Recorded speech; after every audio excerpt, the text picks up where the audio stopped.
C'est la sonnerie, ça? Oui. Ah bon? On se croirait dans un Intermarché. Le petit Théo est attendu à la caisse. Ok. Il y a Théo Touvet qui est venu, un ancien élève de notre lycée.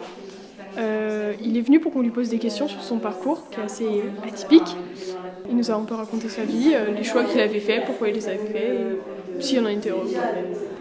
Je me définis pas, mais je me dis, si je dois mettre une étiquette, c'est peut-être quelqu'un qui explore quand même avec passion ce que c'est que d'être vivant.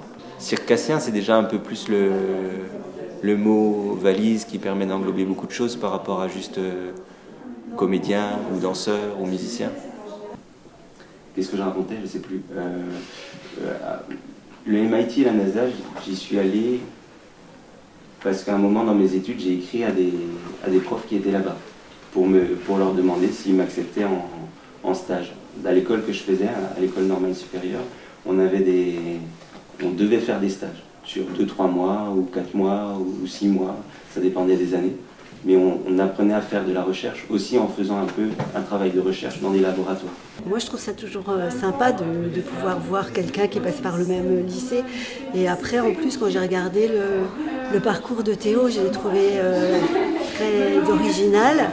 Et je pense que ça peut être vraiment inspirant pour des élèves, surtout que bon, il y a quand même une grosse pression sur l'orientation. Je trouve que voilà, quelqu'un qui a comme ça fait des choix très différents, et voilà, ça peut montrer que les parcours c'est pas tout droit. Quand on recopiait un tableau, j'étais toujours le dernier, des fois ça effaçait avant que je puisse finir de recopier. Enfin, honnêtement, je suis pas particulièrement rapide.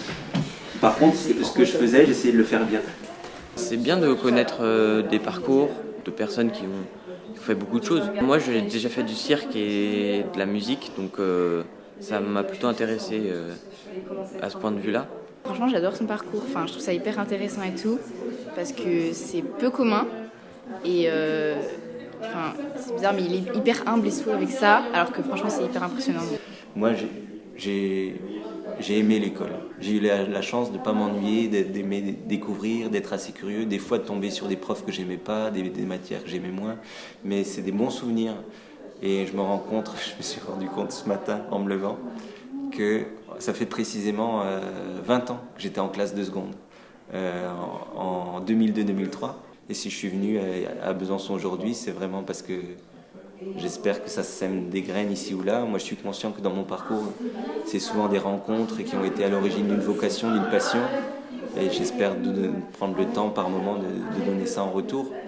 Qu'est-ce que je vais retenir? Que je peux faire ce que je veux, que je peux toujours changer. C'est ce qu'il a dit à la fin. Que même si je me lance dans une voie quelconque, je peux toujours changer, faire totalement autre chose. Qu'il y a toujours des portes ouvertes. Voilà.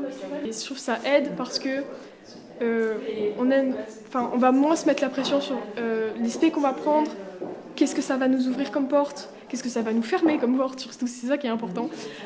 Et du coup, je trouve ça important quand même de donner ce message-là au lycée. J'ai envie de faire un peu comme Théo Touvet. Je dirais le message global, c'est que si on a une petite flamme quelque part, ou un petit désir, une petite passion, qu'il faut essayer d'être à l'écoute de ça et d'aller vers là, et que a priori ça va bien se passer, quelle que soit cette passion-là. Il faut être vigilant d'aller dans cette direction plutôt que de passer à côté.